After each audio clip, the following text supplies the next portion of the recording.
La famille, j'espère que vous allez bien. Bienvenue sur mon humble chaîne YouTube. Aujourd'hui, une vidéo qui, j'espère, vous fera plaisir. Mais avant tout, présentation de mon partenaire, Car Vertical. Car Vertical, qu'est-ce que c'est?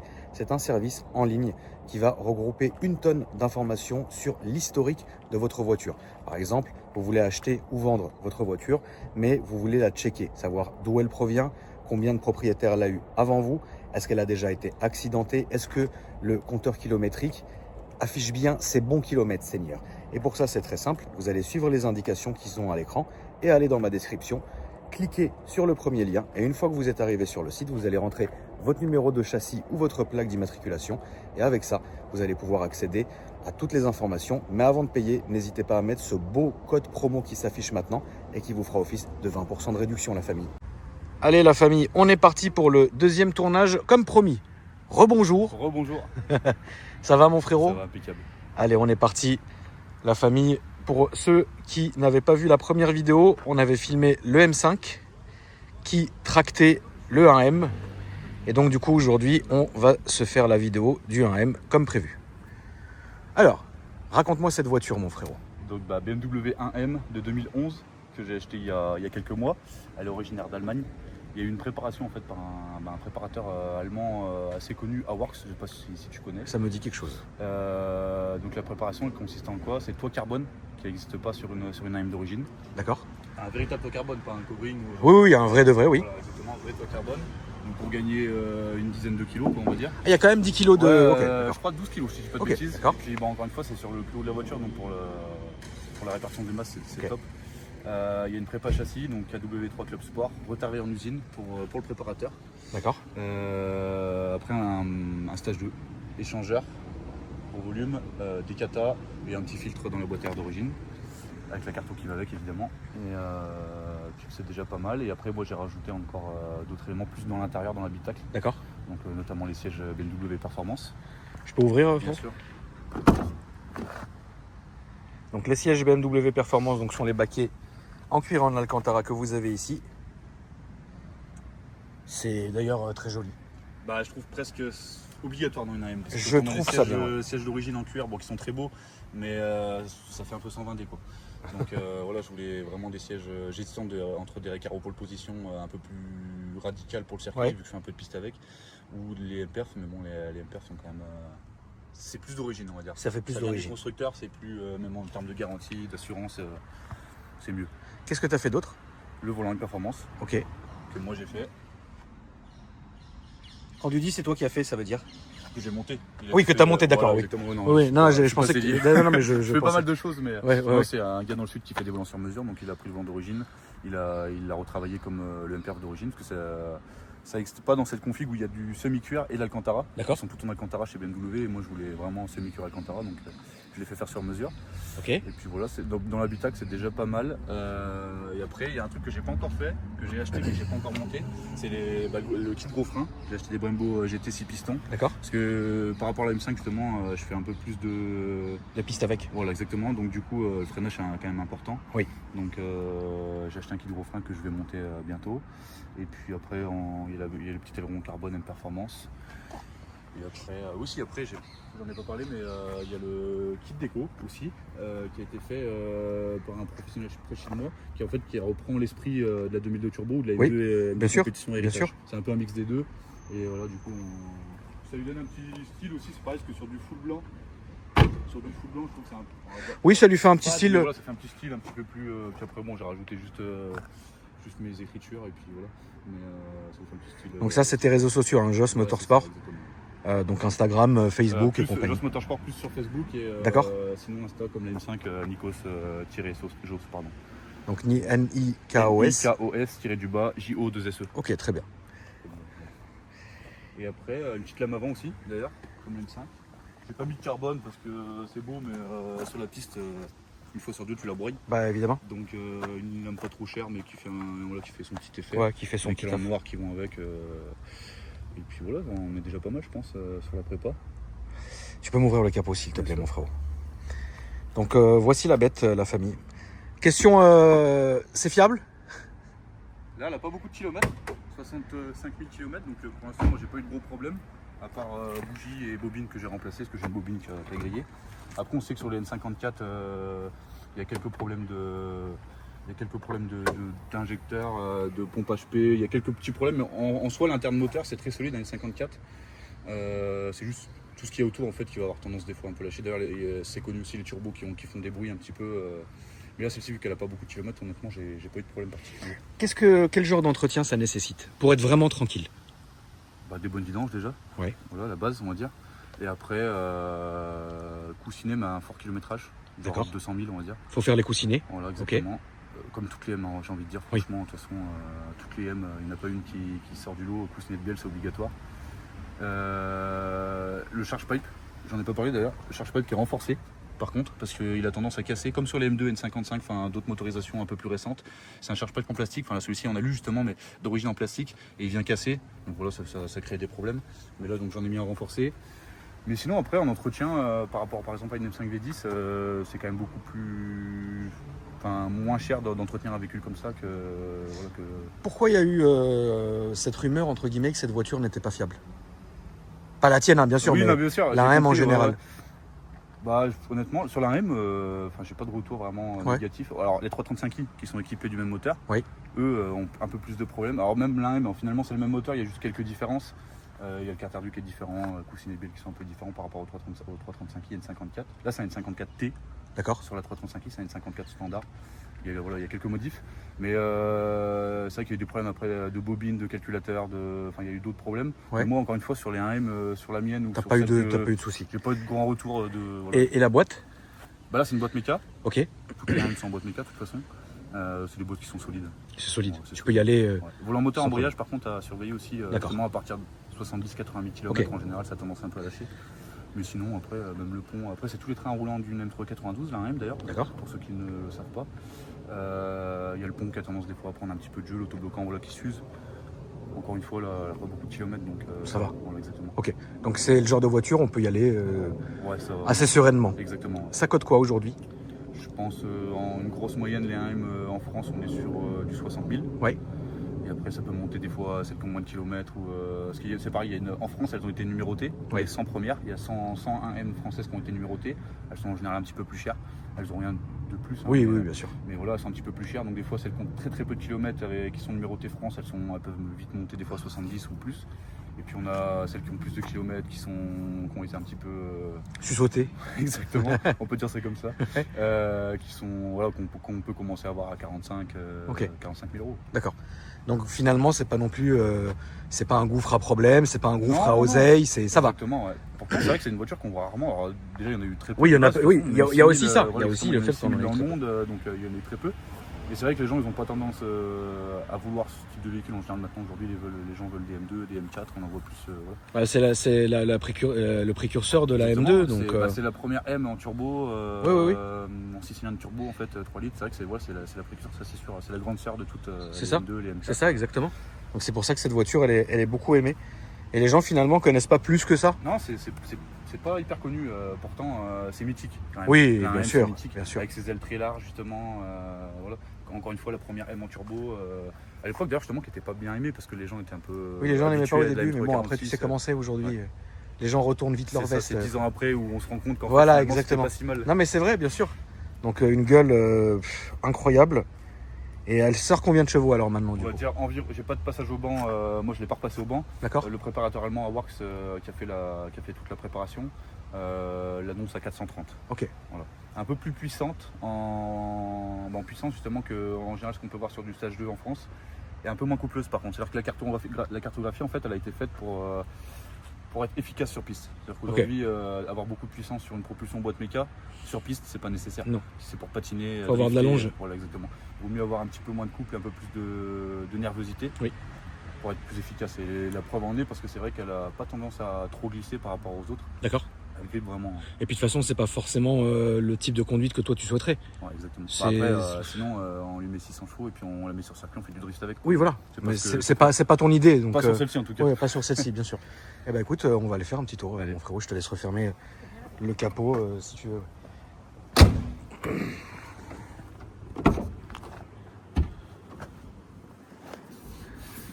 Comment on ouvre? On va avancer un petit peu. Attends, Je remets le cache parce que j'ai appuyé sur le cache, bien évidemment. Je vais remettre après. Ah oui, d'accord. En fait, Ah oui. Pour les grands connaisseurs, c'est des sièges E90. Sièges E90 et E92, les BMW Performance, c'est pas les mêmes. Donc en fait, les E92 sont rabattables. Les E90 le sont pas vu que c'est des 5 portes. Okay. C'est pour ça que c'est un peu plus. Attends, je te laisse remettre le cache, Lou. Ouais. Bon, attends, je vais le mettre dans la boîte à gants. Enfin, je vais enlever ça au montage et on va m'insulter, frère. Oh, t'as cassé des sièges M-Perf. Ouais, ouais. Merci. Je me permets. Tu fais de la place? Oui. Tu me dis si je t'écrase. C'est ok? Merci, frérot.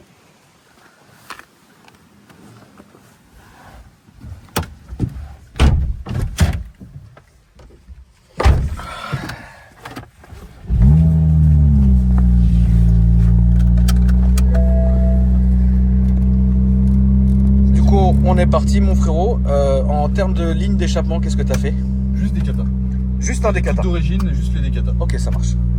Il y a, comme la M5, il y a kata primaire et kata secondaire. Ouais. Il reste les petits katas secondaires que je pense faire supprimer bientôt. D'accord. Ça, c'est des voitures que la M5 et celle-ci que tu comptes garder? La M5, c'est sûr. La M5, c'est sûr, bah, c'est ton bébé, hein, la M5. Hein. C'est jamais sûr. Oui, oui, oui. Voilà, on va faire en sorte de... Et celle-ci? La 1M, je sais pas encore, parce qu'en fait, j'ai d'autres projets automobiles, on va dire. D'accord. Parce que j'ai encore aussi une 36. D'accord. Et en fait, j'aimerais bien me diriger un peu vers Porsche. D'accord. Comme tout BMiste. Comme tout BMiste, voilà. frérot. L'évolution du BMiste, ça devient le Porschiste. Exactement. Encore plus con. Putain, ça frotte, hein, ça devant. frotte un petit peu. Elle est habituée. C'est pour ça que, encore une fois, que j'ai pas mis de carbone. Ouais, t'as bien, bah, t'as raison. Donc ouais, comme tout BMiste en général, les puristes un peu M en général passent sur Porsche. Ouais, c'est ça. J'aimerais bien une 997 Turbo, une 997 GT3 ou un GT4, un Cayman GT4. Ouais. Donc si je me dirige vers ce modèle, je serai obligé de vendre la M, mais sinon après pour le moment. Pour le moment, t'es bien comme ça. J'en suis pas encore là. Très bien. On va à la gauche, s'il te plaît, au feu rouge, s'il te plaît. Même trajet hein, que tout à l'heure en soi. Combien tu payes d'assurance là-dessus? 70 €, il me semble, en tout risque. 70 € en tout risque, ok. Qu'est-ce que tu as eu? Alors ça va peut-être être long, mais qu'est-ce que tu as eu comme voiture jusqu'aujourd'hui? J'ai eu une quarantaine de voitures, donc oui, ça. Ouais, on va faire le résumé des on veut pas 40 voitures, par contre, sinon on va faire que la vidéo. J'ai eu 35 BMW à peu près. Arrête. Ouais, si. Ah d'accord. En fait, j'ai eu 24 36. T'as eu 24 E36? 24 36, du 318i au M3 3 litres 2. Je les ai tous eus dans toutes les configurations possibles et voilà. Donc la E36 c'est mon bébé, j'adore cette voiture. Ouais, bah oui, c'est incroyable. Voilà, donc bref, et après sinon j'ai eu des E39, 530D, 540i, j'ai eu E30, j'ai eu M3 et 46 du coup, après donc M3 3 litres 2 dans les E36 pour en revenir, j'ai eu 3 M3 3 litres et une M3 3 litres 2. Alors, on a eu beaucoup dans les E36 que j'ai eu qui étaient préparés pour le circuit. D'accord. Voiture de drift ou de circuit. Ok. Et après une Nissan 350Z si on ne parle pas de BMW. Ok. Qu'est-ce que t'en as pensé? J'ai adoré. C'était à ma grande époque où je faisais quand même beaucoup plus de drift vraiment sur circuit. D'accord. Donc c'est les japonaises, je pense au même titre que BMW, c'est hyper efficace. Oui, bien sûr. Les japonaises en drift, voilà. Donc j'ai adoré la 350Z. Après ça manquait de pêche par rapport à ce que tu pouvais connaître. Exactement. Ouais. Mais sinon, marrant comme voiture. Marrant. Mercedes? Mercedes j'ai jamais eu. Et Audi? Non plus. Audi c'est Paris-Marseille et Audi BMW on va dire, donc c'est nos ennemis. Non, je rigole, j'aime bien, c'est une belle marque mais j'aime moins. En fait Audi je trouve que c'est un peu plus... t'as moins de sensations. C'est différent, bien sûr. C'est des excellentes voitures. Tu prends un RS3, c'est un rail, ça marche très fort. Bien sûr. Mais c'est pour moi moins marrant en fait qu'une M quoi. Ouais, c'est vrai. Alors je t'ai pas posé la question lors de la première vidéo, mais ton rêve automobile accessible, qu'est-ce que ça serait? Accessible, ça dépend ce qu'on appelle accessible. Mais, accessible, c'est dans les 5 ans pour toi? Dans les 5 ans, bah justement je pense une 997 GT3. D'accord. Et ton rêve ultime? Ton rêve automobile? J'en ai plusieurs, mais alors des trucs qui n'ont rien à voir. Ford GT40. Ok. LFA. Ok.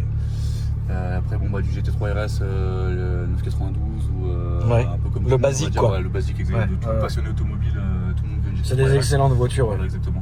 On est plus dans ce genre de modèle. D'accord. Après chez BMW, des voitures qui sont pas hyper performantes, mais genre du type M1, 3 litres CSL.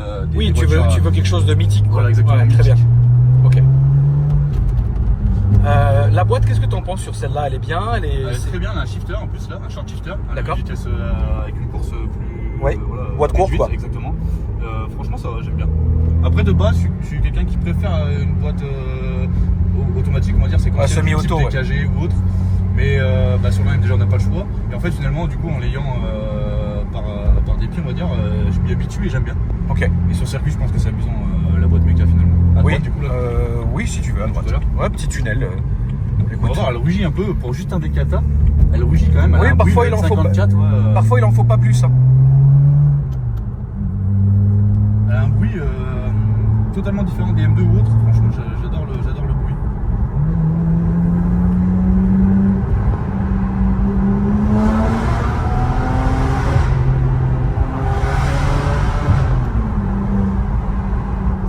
Tu vois, c'est. Ouais. Alors là, en termes de puissance, j'avais pas enlevé l'ESP, donc oui, elle s'est beaucoup bridée, bien sûr. Donc ça avance pas. Mais ça rugit un peu comme les anciens Atmo. Oui. Je comprends ce que tu veux dire, ouais. Le point positif pour toi, c'est quoi? Vraiment le gros point positif de cette voiture? Moi, je pense, pour moi en tout cas, c'est la carrosserie. Ouais. L'allure que ça a. La gueule, ouais.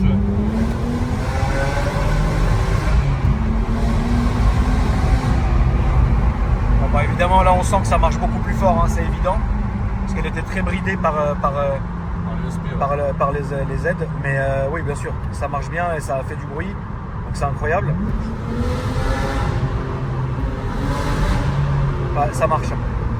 Donc pour toi, donc le point positif de cette voiture, c'est l'allure qu'elle dégage. Ouais, exactement. Le point négatif, c'est quoi? Point négatif, pour le coup, je dirais la boîte méca. D'accord. Si la M aurait pu exister en DKG, je pense que ça aurait été l'idéal. Ça aurait été l'idéal pour toi après, hein, bien sûr. C'est bien à droite là. Oui, c'est ça. Et après, comme je vous en parlais dans la deuxième vidéo, la motorisation c'est et un point fort et un point faible. Enfin, j'aurais préféré justement un Atmo à l'ancienne, comme l'M392. Ils avaient monté un V8 en fait, comme sa petite sœur, ou un V10, ça aurait été incroyable. Mais bon, après, oui. On peut pas mettre des V10 partout. Qu'est-ce que tu penses de la M2? M2, j'aime beaucoup. Après, beaucoup plus la compétition que la M2. Moi, c'est l'inverse, mon frère. Alors pour le bruit, tout le monde est d'accord, je pense. Le bruit de la M2 standard en N55 mono single turbo, ouais. Single turbo, exactement. T'as un bruit plus plaisant que la M2 compétition. Après, sur les perfs, une M2 compète, on est quand même au-dessus. Hein. Oui, mais moi, je préfère le ressenti de la single turbo, la conduite, la légèreté. Enfin, tu sais, c'est tout ça en fait que j'aime dans la single turbo, en ayant eu les deux, hein, bien évidemment. Oui. Mais je préfère la single turbo. Après, ça dépend, tu sais, c'est chacun. Bien sûr. Après, c'est que j'ai tendance à juger. Encore une fois, dans le garage où je bossais, où on faisait énormément de préparation sur de la M2 compétition en stage 2, voire stage 2 plus. C'est monstrueux, bien sûr. Les M2 compète en stage 2, on attend quasiment les 600 chevaux, on mettait des toits en carbone, des capots en carbone, des ailes en carbone, des prépas. Oui, ça devient des monstres. Voilà, ça devient des monstres. Bien sûr. Un peu moins sur une M2 normale, sur une N55. C'est un peu plus restreint. Voilà, exactement. C'est vrai. Mais après, ça reste. Mais c'est une très bonne voiture. Ouais, c'est là, pour moi, la M2, les amis, c'est waouh, c'est des voitures qui sont excellentes. Qu'est-ce que tu penses de M3 F80 et compagnie? Eh ben, après, dans le même moteur, plus ou moins même châssis qu'une M2 complète, finalement, ça reste pour moi toutes des équivalentes, soit M3 F4. Ouais. Après, je préfère moi une M3 F80. Ouais. Pareil pour la ligne, c'est celles qui sont un peu plus larges finalement. Enfin, pas plus larges, mais qui ont. Oui, c'est plus tassé, c'est une voiture plus tassée, oui. J'ai un faible sur la M3 F80. Maintenant, je préfère vraiment, quitte à avoir une voiture. C'est peut-être pour toi, frérot. Quitte à avoir une voiture plus. Oui, je pense que c'est pour nous, frérot. On va baisser ça. Et on va attendre de se faire engueuler. Bah oui, c'était pour nous, c'est évident.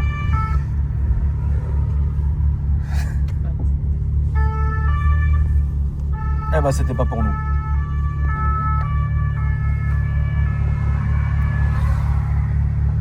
Ça m'arrange bien. Oui, ça nous arrange. Parce que j'ai eu quelques problèmes déjà avec les autorités, donc on va dire que. Ah ouais? Ouais, j'ai eu quelques. Un peu compliqué d'en parler, mais ouais. Ouais. Mieux vaut ne pas remuer le couteau dans la plaie. Là, on va aller tout droit. Elle touche un peu, elle est rabaissée, elle touche les ailes. Quand on est trois dans la voiture, elle est élargie et rabaissée avec les KW. Là, on va se mettre au cul du Volvo, s'il te plaît, comme tout à l'heure. Très bien. Dernière question, mon frérot, qu'est-ce que tu conseillerais à quelqu'un qui achèterait cette voiture avant de l'acheter? À quoi il faut qu'il fasse attention? À quoi il faut se méfier? Qu'est-ce qu'il faut faire absolument? Sur une AM, alors faut pas faire du tout ce que moi j'ai fait, je pense. C'est-à-dire les AM, en Faut cas pas de les revente, toucher. Ouais, voilà, exactement. En cas de revente, c'est très compliqué de rendre une voiture qui a été modifiée pour la AM, en tout cas, je veux dire. Oui, bien sûr. Moi, c'est pas du tout le cas, hein, donc je donne un conseil que j'ai pas fait. Mais je pense qu'il faut la garder entièrement d'origine. Et je pense que voilà, c'est la seule chose. Et puis, du coup, encore une fois, un bel historique. Et je pense à Origine France, c'est un gros plus aussi. C'est un gros must. Ok. Bah écoute, merci à toi mon frérot. Avec Est-ce plaisir. que tu peux me rappeler tes réseaux sociaux? Alors Instagram Nikos Jos, donc Nikos tiré du bas JO2SE. Ouais. Et sinon un petit peu sur Facebook Jos Motorsport. D'accord, très bien. Merci en tout cas mon frérot d'être venu. Merci à toi aussi. La famille, merci d'avoir regardé la vidéo. N'hésitez pas à mettre un max de pouces bleus et un max de commentaires. Et moi je vous dis à après-demain pour une nouvelle vidéo. Salut!